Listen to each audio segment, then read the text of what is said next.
30년 교사가 퇴직 후 매일 울었던 이유가 무엇일까요? 안녕하세요. 오늘은 한 분의 특별한 이야기를 들려드리려고 합니다. 퇴직은 한 사람의 생애에서 가장 큰 전환점 중 하나입니다. 오랜 세월 교단에서 국어를 가르치며 수많은 학생들을 길러낸 정희 씨는 정년퇴직과 동시에 두 자녀의 손주들을 돌보는 또 다른 긴 여정도 마무리했습니다. 그런데 모든 것이 끝난 그 순간 정희 씨를 기다리고 있던 것은 성취감이나 해방감이 아니었습니다. 바로 공허함과 당황스러움이었습니다. 매일 아침 눈을 뜨면 마치 백지 같은 하루가 펼쳐졌습니다. 30년간 분 단위로 짜여진 수업 시간표와 손주들의 등하원 일정에 맞춰 살아왔던 정희 씨에게 갑작스럽게 주어진 24시간의 자유시간은 오히려 무거운 짐처럼 느껴졌습니다. 나는 왜 취미 하나 없이 살아왔을까? 거울을 보며 스스로에게 던진 이 질문은 자책으로 이어졌습니다. 주변 사람들의 권유로 여러 취미 활동에 손을 대보았습니다. 수영, 요가, 서예, 등산. 하지만 어느 것 하나 마음에 와 닿지 않았습니다. 돈만 쓰고 몸은 지쳐갔을 뿐이었습니다. 그런데 여러분, 이 이야기가 여기서 끝나지 않습니다. 정희 씨의 진짜 이야기는 사실 지금부터 시작됩니다. 그러던 어느 날 정희 씨는 우연히 동네 도서관에 발걸음을 옮기게 됩니다. 그곳에서 책을 읽으며 오랫동안 잊고 지냈던 자신의 진짜 모습을 다시 만나게 되었습니다. 그 작은 선택 하나가 정희 씨의 노년기 삶을 완전히 다른 궤도로 이끌게 됩니다. 5년 후 정희 씨는 놀라운 변화를 이뤄냅니다.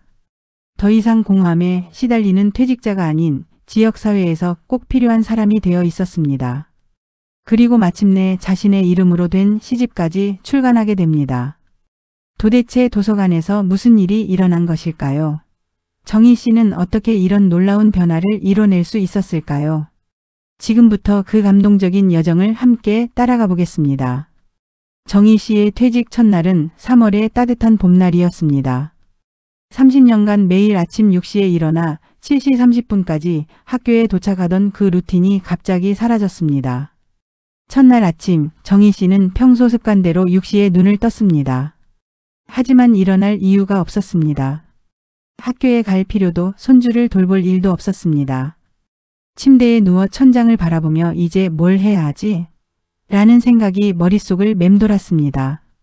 오전 8시 평소라면 1교시 수업 준비로 바쁜 시간이었습니다. 하지만 지금은 텅 빈 집에서 혼자 커피를 마시고 있었습니다. 시계 바늘이 천천히 돌아가는 것을 보며 정희 씨는 처음으로 시간이 이렇게 느리게 흘러갈 수 있다는 것을 깨달았습니다. 24시간이 백지가 되다. 퇴직 전 정희 씨의 하루는 분 단위로 계획되어 있었습니다. 수업 시간표, 업무회의, 손주 픽업 시간까지. 모든 것이 정확했습니다. 그런데 이제 그 모든 것이 사라졌습니다. 오늘 뭐하지? 매일 아침 정희 씨가 스스로에게 던지는 첫 번째 질문이 되었습니다. 답은 늘 모르겠다였습니다. 처음 일주일은 그래도 괜찮았습니다. 밀린 청소도 하고 오랫동안 정리하지 못했던 서류들도 정돈했습니다. 하지만 그것들이 끝나자 진짜 문제가 시작되었습니다. 오전 10시부터 저녁 6시까지 무려 8시간의 시간이 텅 비어 있었습니다. TV를 보기엔 너무 길고 그렇다고 계속 누워 있을 수도 없었습니다. 정희 씨는 집안을 의미 없이 돌아다니며 시간이 빨리 지나가기만을 기다렸습니다. 나는 쓸모없는 사람이 된 건 아닐까. 퇴직 한 달째 정희 씨는 깊은 위축감에 빠졌습니다. 30년간 학생들에게 선생님이라 불리며 존경받았던 그 시절이 마치 꿈만 같았습니다. 이제는 아무도 그를 찾지 않았습니다. 가끔 옛 동료들과 만나면 요즘 뭐하고 지내세요? 라는 질문을 받았습니다. 정희 씨는 늘 그냥 쉬고 있어요 라고 답했지만 속으로는 부끄러웠습니다. 다른 사람들은 다 뭔가 하며 사는 것 같은데 나만 이렇게 허송세월하고 있는 건 아닐까? 거울을 볼 때마다 이런 생각이 들었습니다. 예전에는 바쁘다고 불평했던 자신이 우스꽝스럽게 느껴졌습니다. 바쁨이 얼마나 소중한 것인지 그때는 몰랐습니다. 주변의 권유, 그러나 마음에 닿지 않는 취미들. 주변 사람들은 정희 씨의 변화를 눈치챘습니다. 예전보다 말수가 줄었고 웃음도 없어졌습니다. 걱정된 지인들이 하나둘 조언을 건넸습니다. 정희 씨 수영 어때요? 몸도 건강해지고 좋을 텐데. 요가 한번 해보세요. 마음도 편안해져요. 우리 동네 등산 모임에 나오세요. 사람들도 좋고 분위기도 좋아요.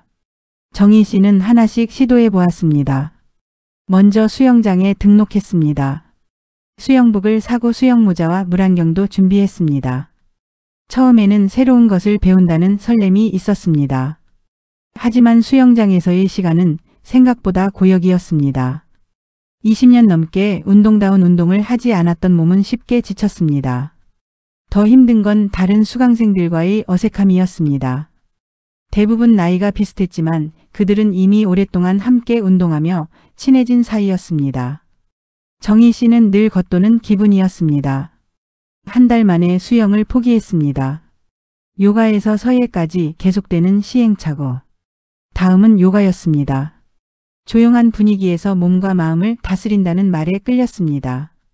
하지만 딱딱한 몸은 쉽게 굽혀지지 않았고 명상 시간에는 오히려 잡념이 더 많이 들었습니다. 호흡에 집중하세요. 강사의 목소리가 들렸지만 정희 씨의 머릿속에는 점심엔 뭐 먹지? 마트에서 뭘 사야 하지? 와 같은 생각들만 맴돌았습니다. 한 달 반 만에 요가도 그만두었습니다. 서예는 좀 더 오래 버텼습니다. 교사 시절 글씨를 예쁘게 쓰는 것에 자신이 있었던 정희 씨는 서예에서만큼은 자신감을 보였습니다. 하지만 문제는 따로 있었습니다. 서예 교실의 분위기가 너무 경쟁적이었습니다. 누가 더 잘 쓰는지, 누가 더 오래 배웠는지에 대한 은근한 자랑과 견제가 있었습니다. 정희 씨는 그런 분위기가 불편했습니다. 학교에서 벗어나 여유롭게 무언가를 배우고 싶었는데 여기서도 경쟁이 있다니. 돈만 나가고 지치기만 하는 일상. 6개월 동안 정희 씨는 수영, 요가, 서예뿐만 아니라 도예, 한국화, 심지어 댄스 스포츠까지 시도해 보았습니다. 등록비만 해도 수백만 원이 나갔습니다. 가족들은 뭔가 하려고 노력하시는 모습이 좋다며 응원했지만 정희 씨 본인은 점점 더 지쳐갔습니다. 새로운 사람들을 만나야 하는 부담, 어색한 분위기에 적응해야 하는 스트레스, 그리고 무엇보다 이것도 내가 진정 원하는 게 아니구나라는 실망감이 계속 쌓였습니다. 나는 정말 아무것도 할 수 없는 사람인가? 밤늦게 잠자리에 들면서 정희 씨는 자주 이런 생각을 했습니다. 다른 사람들은 취미생활을 즐기며 활기찬 노년을 보내는 것 같은데 자신만 이렇게 방황하고 있는 것 같았습니다. 깊어지는 우울감과 자책. 퇴직 8개월째 정희 씨의 상태는 더욱 나빠졌습니다. 아침에 일어나는 것조차 힘들어졌습니다. 예전에는 일찍 일어나는 게 습관이었는데 이제는 늦잠을 자게 되었습니다. 아니, 정확히는 잠을 자는 게 아니라 침대에서 나오기 싫어서 계속 누워있는 것이었습니다. 가족들도 변화를 느꼈습니다. 예전에 활기찬 모습이었던 정희 씨가 점점 말수도 줄고 집에만 있으려고 했습니다. 엄마 괜찮으세요? 요즘 많이 조용해지신 것 같은데. 딸의 걱정 어린 목소리에 정희 씨는 괜찮다고 답했지만 마음속으로는 괜찮지 않다는 것을 알고 있었습니다. 전환점을 향한 갈망. 그런 날들이 계속되던 어느 날 정희 씨는 문득 깨달았습니다. 지금까지 시도했던 모든 취미들은 다른 사람이 권해서 시작한 것들이었다는 것을. 정말 자신이 원하는 게 무엇인지 진지하게 생각해 본 적이 없었다는 것을. 내가 진정 좋아하는 게 뭘까? 내가 정말 하고 싶은 게 뭘까? 이 질문은 정희 씨에게 새로운 화두가 되었습니다. 그리고 이 질문의 답을 찾아가는 과정에서 정희 씨는 곧 운명적인 장소를 만나게 됩니다. 바로 동네 도서관이었습니다. 제2장. 도서관에서 만난 새로운 나. 우연한 발걸음, 운명적인 만남. 퇴직 9개월째 되던 어느 화요일 오후 정희 씨는 집에서 나와 동네를 걸었습니다. 집에만 있으면 답답해서 나온 것이었는데 특별한 목적지는 없었습니다. 걷다 보니 어느새 구립도서관 앞에 서 있었습니다. 새로 지어진 지 얼마 안 된 깔끔한 건물이었습니다. 평소라면 그냥 지나쳤을 텐데 그날은 왜인지 발걸음이 멈췄습니다. 그냥 들어가 볼까? 큰 기대 없이 문을 밀고 들어갔습니다. 은은한 조명과 책 냄새가 반겼습니다. 30년간 교사로 살면서 얼마나 많은 책을 읽었는지 모르는데 정작 퇴직 후에는 책 한 권 제대로 읽어본 적이 없었다는 것을 깨달았습니다. 첫 번째 책과의 재회. 정희 씨는 문학 코너로 향했습니다. 신간도서 진열대에서 한 권의 책이 눈에 띄었습니다. 아프니까 청춘이다라는 제목의 에세이였습니다. 청춘은 아니지만 혼자 웃으며 책을 집어들었습니다. 읽기 코너에 앉아 첫 장을 펼쳤습니다. 모든 방황에는 이유가 있다. 지금 당신이 느끼는 혼란과 아픔도 분명 의미가 있을 것이다. 첫 문장부터 마음에 와 닿았습니다. 마치 작가가 지금의 자신을 보고 쓴 글 같았습니다. 한 페이지, 두 페이지를 넘기다 보니 어느새 1시간이 지나 있었습니다. 오랜만에 시간이 빨리 지나갔다는 것을 느꼈습니다. 그동안 하루하루가 너무 길게만 느껴졌는데 책을 읽는 동안은 시간이 훌쩍 지나갔습니다. 매일 도서관으로 향하는 발걸음. 다음 날도 그 다음 날도 정희 씨는 도서관을 찾았습니다. 처음에는 그저 시간을 때우려는 마음이었습니다. 하지만 점점 달라졌습니다. 도서관에 가는 것이 하루의 목표가 되었습니다. 아침에 눈을 뜨면 오늘은 어떤 책을 읽을까? 라는 생각이 먼저 들었습니다. 예전에 오늘 뭐하지? 와는 전혀 다른 질문이었습니다. 정희 씨는 자신만의 자리를 정했습니다. 창가 쪽 세 번째 테이블, 그 자리에서 책을 읽는 것이 일상의 새로운 루틴이 되었습니다. 10쪽이라도 꾸준히 기록하는 습관. 한 달이 지나자 정희 씨는 작은 노트를 하나 샀습니다. 읽은 책의 제목과 인상 깊었던 구절들을 적기 시작했습니다. 오늘 읽은 책 연금술사 파울로 코엘료. 인상 깊은 구절 내가 무언가를 간절히 원할 때 온 우주는 너의 소망이 실현되도록 도와준다. 처음에는 몇 줄 안 되는 짧은 기록이었습니다. 하지만 점점 길어졌습니다. 책 내용뿐만 아니라 자신의 생각과 감상도 함께 적게 되었습니다. 10쪽이라도 꾸준히 읽고 기록하는 습관은 정희 씨의 삶의 질서를 되찾게 했습니다. 아침에 일어나서 도서관에 가고 책을 읽고 기록하고 집에 오는 것. 단순하지만 명확한 하루의 흐름이 생겼습니다. 잊었던 꿈이 깨어나다. 어느 날 정희 씨는 시집 코너에서 윤동주의 하늘과 바람과 별과 시를 집어들었습니다. 오랜만에 만나는 시였습니다. 죽는 날까지 하늘을 우러러. 한 점 부끄럼이 없기를. 서시를 읽다가 갑자기 가슴이 뜨거워졌습니다. 20대 시절 국어국문학과에서 공부하며 시인이 되고 싶어 했던 자신이 떠올랐습니다. 그때는 밤새워 시를 썼습니다. 사랑, 이별, 청춘, 꿈에 대한 시들을 끝없이 써내려갔습니다. 언제부터 잊고 살았을까요? 결혼하고 아이를 낳고 교사가 되면서 시 쓰는 일은 언제부턴가 사치처럼 여겨졌습니다. 생계와 육아, 교직 생활에 밀려 쉬는 기억 저편으로 사라졌습니다. 그때 내가 진짜 하고 싶었던 일이 이거였구나. 시집을 읽으며 되살아나는 열정. 그날부터 정희 씨는 시집을 읽기 시작했습니다. 윤동주, 서정주, 김소월부터 시작해서 최근의 젊은 시인들 작품까지. 하루에 시집 한 권씩은 읽었습니다. 시를 읽으면서 느끼는 감동은 소설이나 에세이와는 달랐습니다. 짧은 글 안에 담긴 깊은 울림, 함축적인 표현 속에 숨겨진 진실들이 정희 씨의 마음을 두드렸습니다. 기록 노트에도 변화가 생겼습니다. 예전에는 단순한 감상을 적었다면 이제는 시의 운율과 리듬, 화자의 정서까지 분석하며 적었습니다. 국어교사였던 전문성이 되살아났습니다. 처시습작 서툴지만 진실한 마음. 시를 읽다 보니 자연스럽게 쓰고 싶은 마음이 들었습니다. 처음에는 주저했습니다. 이 나이에 시를 쓴다고? 너무 늦은 거 아닌가? 하지만 마음 한구석에서 계속 무언가가 꿈틀거렸습니다. 퇴직 후 느꼈던 공허함, 새로운 자신을 찾아가는 과정, 도서관에서 책과 만나는 기쁨. 이 모든 감정들을 시로 표현하고 싶었습니다. 첫 작품은 퇴직이라는 제목이었습니다. 30년을 달려온 길의 끝에서 나는 길을 잃었다. 갈 곳도 할 일도 모른 채 텅 빈 시간 속을 헤맨다. 하지만 오늘 책장을 넘기는 소리가 내 안에 잠든 무언가를 깨운다. 서툰 표현이었지만 자신의 마음을 온전히 담은 첫 작품이었습니다. 독서에서 시작된 새로운 인생.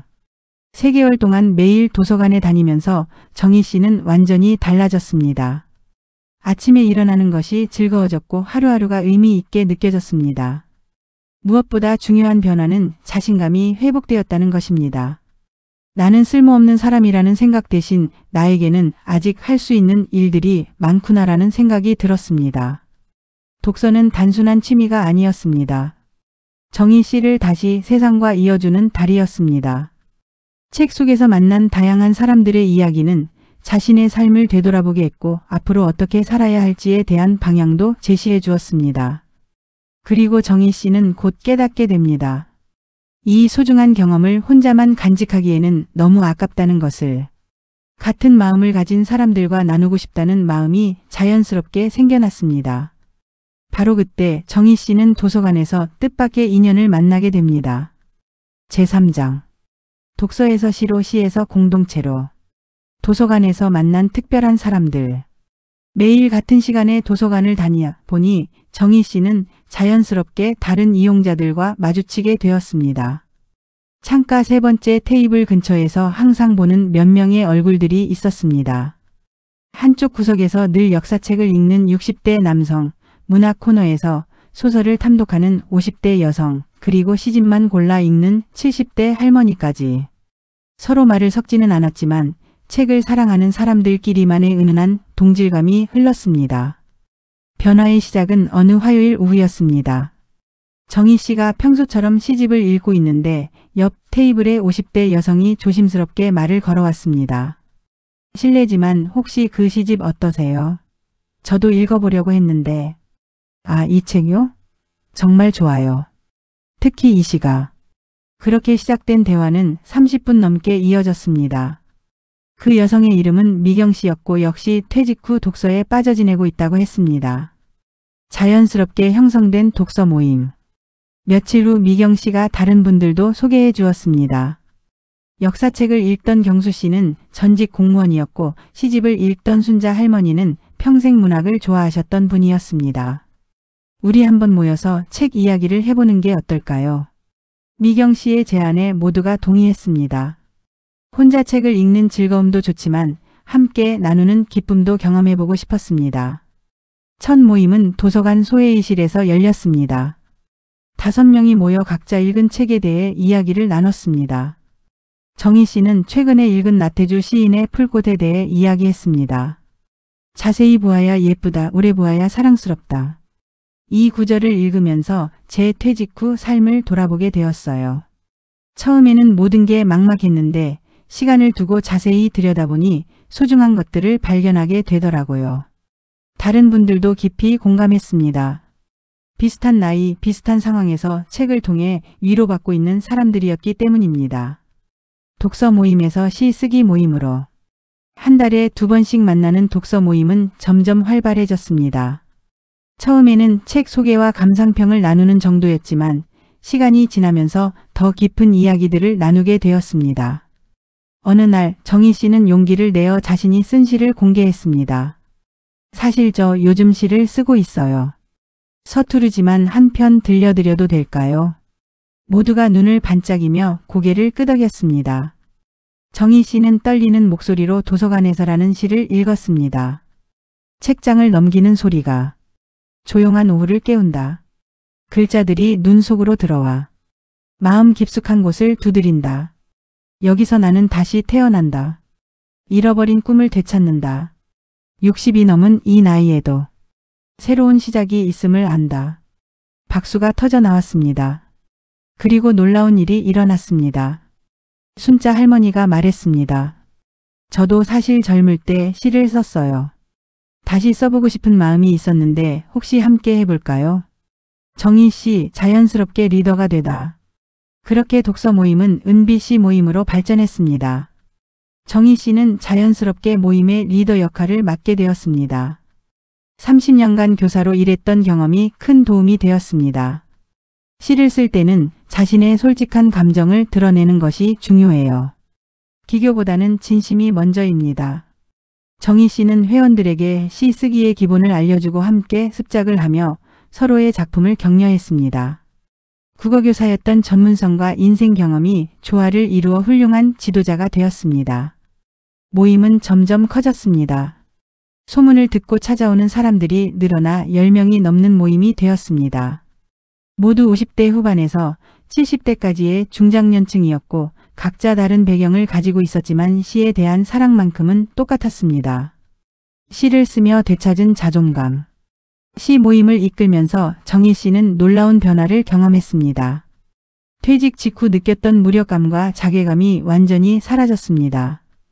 대신 새로운 에너지와 자신감이 넘쳐났습니다. 매주 모임을 준비하고 회원들의 작품을 읽어주고 시에 대한 조언을 해주는 일들이 정희 씨에게는 새로운 소명처럼 느껴졌습니다. 오랫동안 눌러두었던 자존감이 서서히 회복되고 있었습니다. 선생님 덕분에 저도 용기를 내어 시를 쓸 수 있게 되었어요. 정희 선생님이 계셔서 우리 모임이 이렇게 발전할 수 있었어요. 회원들의 진심 어린 감사 인사를 들을 때마다 정희 씨는 가슴이 뜨거워졌습니다. 자신이 다시 누군가에게 도움이 되는 사람이라는 것을 깨달았습니다. 시 낭송회 첫 번째 무대. 6개월 후 모임에서는 작은 시 낭송회를 열기로 했습니다. 도서관 강당을 빌려서 가족과 지인들을 초대하는 소규모 행사였습니다. 정희 씨는 행사 준비를 맡았습니다. 프로그램을 짜고 리허설을 진행하고 당일 진행까지 모든 것을 챙겼습니다. 교사 시절의 경험이 빛을 발하는 순간이었습니다. 낭송회 당일 정희 씨는 떨리는 마음으로 무대에 올랐습니다. 새로운 시작이라는 제목의 시를 낭송했습니다. 60의 봄에 나는 깨어났다. 책 속에서 나를 찾고 펜 끝에서 꿈을 키운다. 늦은 시작이 아니라 가장 아름다운 출발선에 서 있다. 청중들의 뜨거운 박수를 받으며 정희 씨는 확신했습니다. 이제 자신은 더 이상 무기력한 퇴직자가 아니라 새로운 길을 개척하는 탐험가라는 것을. 더 넓은 세상을 향한 발걸음. 시 모임을 통해 자신감을 되찾은 정희 씨에게는 새로운 기회가 찾아왔습니다. 어느 날 평소 다니던 교회에서 연락이 왔습니다. 정희 선생님, 혹시 시간이 되시면 부탁드릴 일이 있는데요. 그 부탁은 정희 씨의 인생을 또 다른 차원으로 이끌어갈 새로운 도전이었습니다. 지역의 다문화 가정을 위한 한국어 교육에 참여해달라는 것이었습니다. 시 모임을 통해 되찾은 자신감과 교사로서의 소명감이 정희 씨를 새로운 모험으로 이끌고 있었습니다. 제4장. 한국어 교실 다시 교사가 되다. 예상치 못한 제안. 교회에서 온 전화는 정희 씨에게 새로운 전환점이 되었습니다. 담임 목사님이 직접 연락을 주셨습니다. 정희 집사님, 갑작스러운 부탁인데요. 우리 교회에 다니는 다문화 가정분들이 있잖아요. 한국어를 배우고 싶어 하시는데 혹시 가르쳐 주실 수 있을까요? 정희 씨는 잠시 망설였습니다. 국어교사였지만 한국어를 모국어로 하지 않는 외국인에게 가르치는 것은 전혀 다른 일이었습니다. 목사님, 저는 외국인 대상 한국어 교육 경험이 없는데요. 괜찮습니다. 정희 집사님의 따뜻한 마음과 교육 경험이면 충분할 것 같아요. 일단 만나보시기만 하면 어떨까요? 첫 만남 그들의 간절함을 보다. 일주일 후 정희 씨는 교회 소회의실에서 3명의 외국인 며느리들을 만났습니다. 베트남 출신의 투이 씨, 필리핀 출신의 마리아 씨, 그리고 중국 출신의 메이링 씨였습니다. 안녕하세요. 한국어 배우고 싶어요. 서툰 한국어로 인사하는 그들의 눈빛에서 간절함이 느껴졌습니다. 정희 씨의 마음이 움직였습니다. 투이 씨는 4살, 6살 두 아이의 엄마였습니다. 아이들 학교 가면 선생님과 이야기하고 싶어요. 우리 아이들 한국어 잘하는데 엄마는 라며 눈물을 글썽였습니다. 마리아 씨는 시어머니와의 소통이 가장 큰 고민이었습니다. 할머니 마음 알고 싶어요. 많이 도와주시는데 말을 몰라서. 메이링 씨는 남편의 직장 모임에 참석할 때마다 위축감을 느낀다고 했습니다. 다른 부인들 이야기 못 따라가요. 남편 미안해요. 첫 수업 예상보다 어려운 현실. 정희 씨는 그 자리에서 가르쳐 주기로 결정했습니다. 일주일에 2번, 한 번에 2시간씩 수업하기로 했습니다. 첫 수업을 준비하며 정희 씨는 많은 고민을 했습니다. 30년간 한국 학생들에게 국어를 가르쳤지만 한국어를 외국어로 배우는 사람들을 가르치는 것은 완전히 달랐습니다. 인터넷을 검색하고 서점에서 한국어 교재를 사보며 준비했습니다. 하지만 막상 첫 수업이 시작되자 예상치 못한 어려움들이 나타났습니다. 어와우 소리가 똑같아요. 투이 씨가 말했습니다. 정희 씨에게는 당연히 다른 소리였지만 베트남어를 모국어로 하는 투이 씨에게는 구별하기 어려운 소리였습니다. 왜 밥을 먹었어요인데 빵은 먹었어요예요. 똑같은 의리잖아요. 마리아 씨의 질문에 정희 씨는 당황했습니다. 조사 을릴과 은는의 차이를 어떻게 설명해야 할지 몰랐습니다. 시행착오를 통한 학습. 첫 달은 시행착오의 연속이었습니다. 정희 씨는 밤마다 수업 내용을 점검하고 더 쉽게 가르칠 방법을 고민했습니다. 교사 경험이 있다고 해서 모든 교육이 쉬운 것은 아니었습니다. 하지만 포기하지 않았습니다. 학생들의 간절한 눈빛이 정희 씨를 움직였습니다. 점차 요령을 터득해 갔습니다. 딱딱한 교재보다는 실생활 대화 위주로 수업을 진행했습니다. 시장에서 장보기, 학교에서 선생님과 상담하기, 병원에서 증상 설명하기 등 실제로 필요한 상황들을 역할극으로 연습했습니다. 손주들을 돌본 경험도 큰 도움이 되었습니다. 아이들에게 한국어를 가르치는 것과 비슷한 면이 많았습니다. 인내심을 갖고 반복하고 칭찬하고 격려하는 방법을 자연스럽게 적용했습니다. 언어를 넘어선 삶의 조언자. 3개월쯤 지나자 정희 씨와 학생들 사이에는 특별한 유대감이 형성되었습니다. 단순히 선생님과 학생의 관계를 넘어서 진정한 멘토와 멘티의 관계가 되었습니다. 투이 씨가 어느 날 울면서 수업에 왔습니다. 선생님, 남편이 저보고 한국 사람처럼 살라고 해요. 베트남 음식 하지 말라고. 정희 씨는 투이 씨의 손을 잡고 말했습니다. 투이야, 내가 베트남 사람인 것을 포기할 필요는 없어. 한국어를 배우는 것은 한국 사람이 되려는 게 아니라 한국에서 더 잘 살기 위한 거야. 그리고 투이 씨의 남편과 직접 상담을 했습니다. 사위님, 투이가 베트남 문화를 유지하는 것도 아이들에게는 소중한 자산이에요. 한국어를 잘하게 되면 오히려 두 문화를 아이들에게 더 잘 전해줄 수 있을 거예요. 부부 갈등의 중재자가 되다. 마리아 씨의 경우는 더 복잡했습니다. 시어머니와의 관계 때문에 스트레스를 받고 있었습니다. 시어머니는 마리아 씨가 한국 음식을 제대로 못한다며 자주 잔소리를 하셨습니다. 정희 씨는 마리아 씨와 함께 시어머니를 찾아뵈었습니다. 어머님, 마리아가 정말 열심히 한국어도 배우고 한국 문화도 익히려고 노력하고 있어요. 조금만 더 기다려주시면 어떨까요? 시어머니는 정희 씨의 말에 마음을 열었습니다. 그래요. 저도 며느리를 이해하려고 노력해 보겠어요. 그 후 정희 씨는 마리아 씨에게 한국 요리도 가르쳐 주었습니다. 한국어 수업이 끝나면 간단한 한국 음식 만들기도 함께 했습니다. 김치볶음밥, 된장찌개 등을 배우며 마리아 씨는 점점 자신감을 찾아갔습니다. 진정한 어머니 같은 역할. 1년이 지나자 정희 씨는 새 학생들에게 진정한 어머니 같은 존재가 되었습니다. 한국어 선생님을 넘어서 인생 상담자, 문화 안내자, 때로는 갈등 중재자 역할까지 했습니다. 메이링 씨가 둘째를 임신했을 때는 산부인과까지 동행해 주었습니다. 선생님이 계셔서 무서움 없었어요 라며 메이링 씨는 고마워했습니다. 투이 씨의 큰아이가 학교에서 왕따를 당했을 때는 직접 학교에 찾아가 상황을 해결해 주었습니다. 30년 교사 경험이 빛을 발하는 순간이었습니다. 학생들의 한국어 실력도 놀랍게 늘었습니다. 처음에는 안녕하세요도 어색했던 이들이 이제는 자연스럽게 대화를 나눌 수 있게 되었습니다. 새로운 소명을 발견하다. 2년의 시간이 흐르자 정희 씨는 깨달았습니다. 이것이 바로 자신이 퇴직 후 찾던 진정한 소명이라는 것을. 단순히 시간을 보내는 취미가 아니라 누군가에게 진짜 도움이 되는 의미 있는 일이었습니다. 선생님 덕분에 저희가 한국에서 살 수 있어요. 선생님은 우리의 한국 어머니예요. 학생들의 진심 어린 감사 인사를 들을 때마다 정희 씨는 가슴이 뜨거워졌습니다. 퇴직 후 느꼈던 공허함은 완전히 사라지고 대신 새로운 에너지와 보람으로 가득 찼습니다.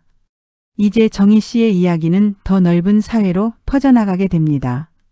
제5장 사회의 한 일원으로 서다. 소문이 퍼지다.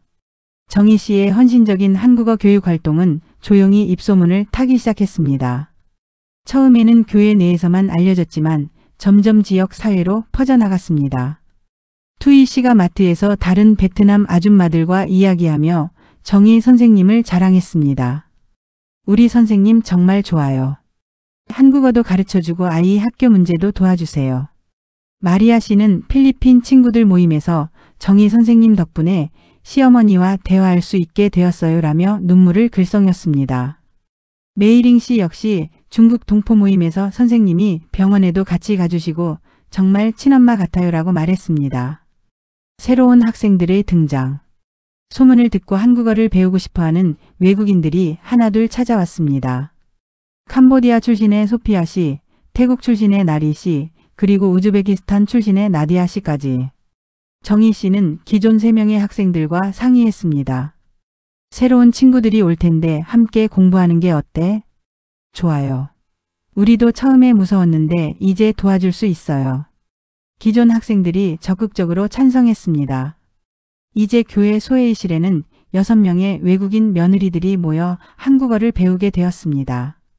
흥미로운 변화가 일어났습니다.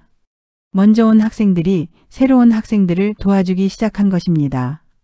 투이 씨가 소피아 씨에게 괜찮아, 나도 처음에 그랬어라며 격려했습니다. 지역 복지관의 관심. 어느 날 정희 씨에게 뜻밖의 연락이 왔습니다. 지역 복지관의 사회복지사 김 과장님이었습니다. 안녕하세요, 정희 선생님. 소문을 들었습니다. 다문화 가정분들에게 한국어를 가르치신다고요. 네, 그런데 무슨 일이신지요? 저희 복지관에서도 다문화 가정을 위한 프로그램을 준비 중입니다. 혹시 저희와 함께 일해주실 의향이 있으실까요? 정희 씨는 깜짝 놀랐습니다. 개인적인 봉사활동이 이렇게 공식적인 제안으로 이어질 줄은 몰랐습니다.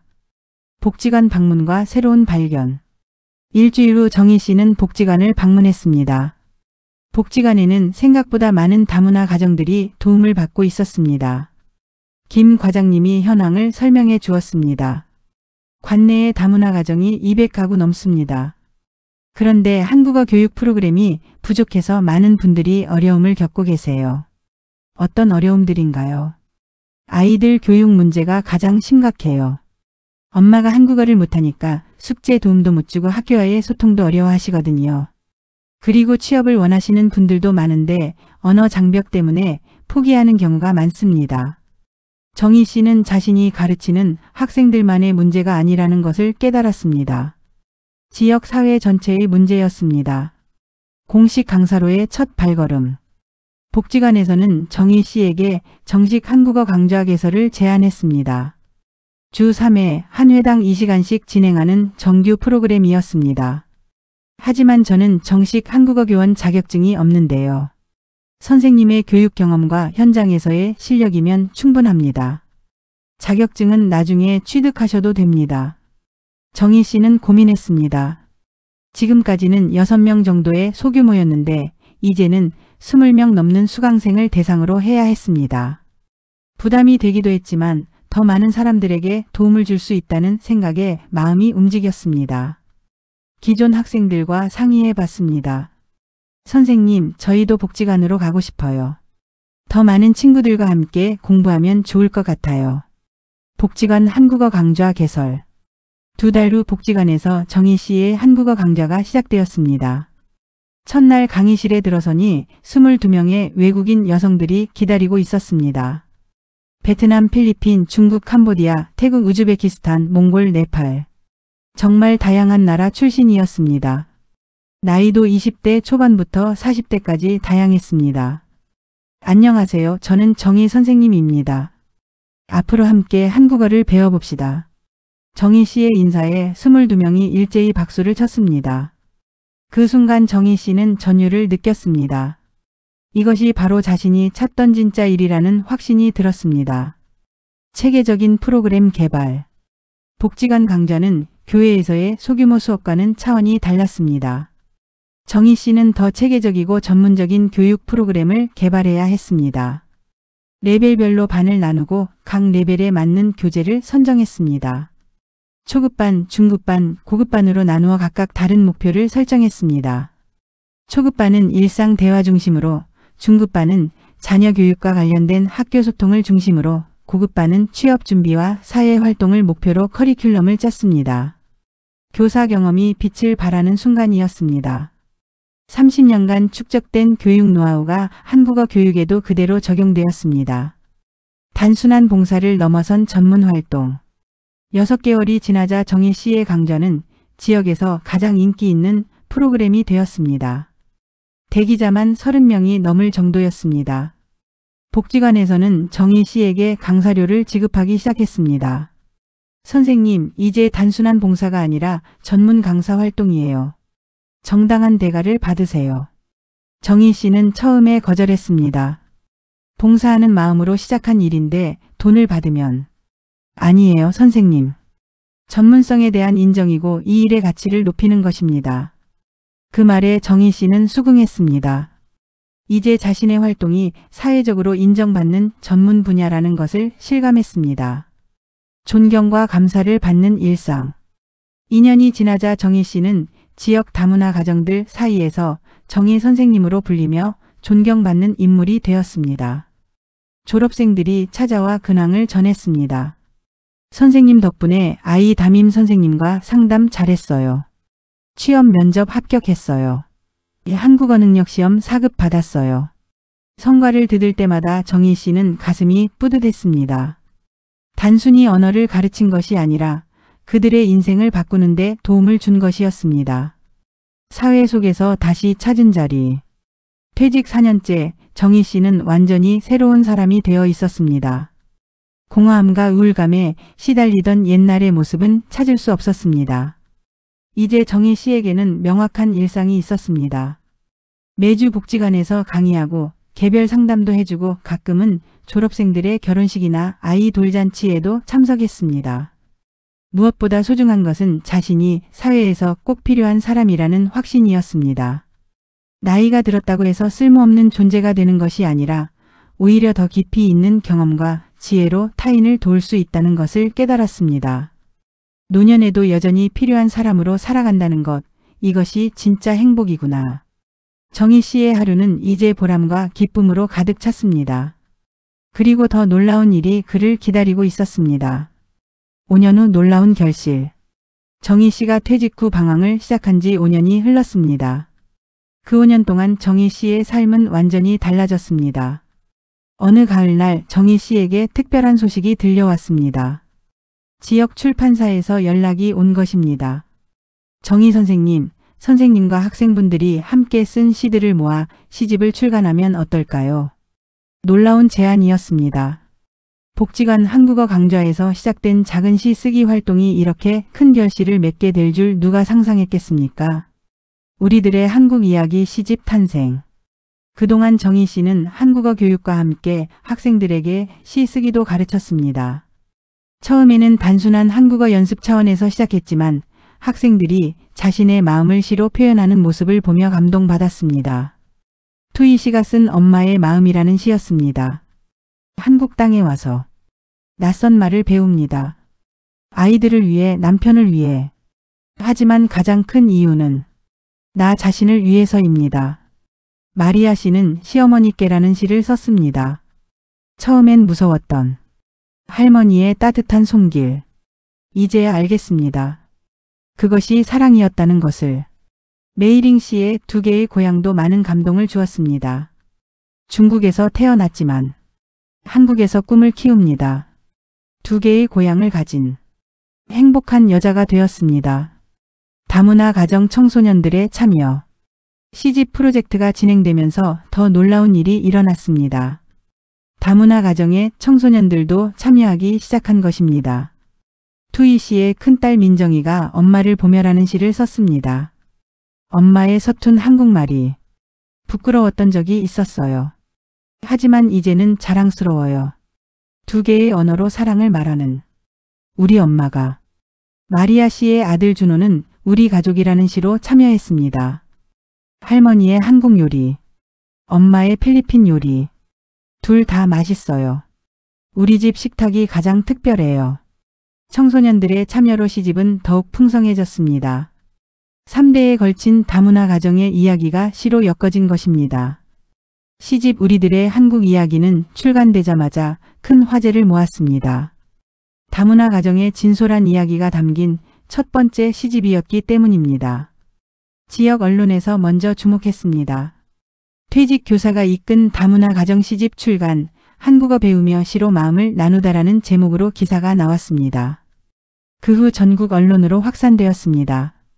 방송국에서 인터뷰 요청이 들어왔고 교육 관련 잡지에서는 특집 기사를 실었습니다. 무엇보다 독자들의 반응이 뜨거웠습니다. 눈물 없이 읽을 수 없었다. 다문화 가정에 대한 편견이 사라졌다. 정희 선생님 같은 분이 계셔서 다행이다라는 서평들이 이어졌습니다. 전국적 강연 요청과 새로운 역할.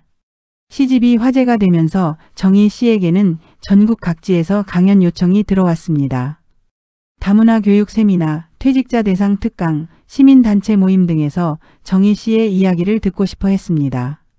퇴직 후 새로운 인생을 찾는 방법, 다문화 가정과 함께하는 봉사의 의미, 나이 들매 새로운 정의 등의 주제로 전국을 다니며 강연했습니다. 정희 씨의 강연을 들은 많은 퇴직자들이 용기를 얻었습니다. 나도 뭔가 할 수 있을 것 같다. 나이는 숫자일 뿐이구나라는 반응이 쏟아졌습니다. 이 모든 경험을 통해 정희 씨는 깊은 깨달음을 얻었습니다. 취미는 단순한 소일거리가 아니었습니다. 자신을 살리고 타인에게 생명을 전하는 통로였습니다. 퇴직 초기에 시도했던 수영, 요가, 서예 같은 활동들이 실패한 이유를 이제야 알겠다고 했습니다. 그것들은 다른 사람의 권유로 시작한 것들이었고 정작 자신의 마음에서 우러나온 것이 아니었습니다. 하지만 독서는 달랐습니다. 자신이 진정 원했던 것이었고 그 독서가 시쓰기로, 시쓰기가 한국어 교육으로, 한국어 교육이 사회 활동으로 자연스럽게 이어진 것입니다. 정희 씨는 이제 노년에 대한 완전히 새로운 관점을 갖게 되었습니다.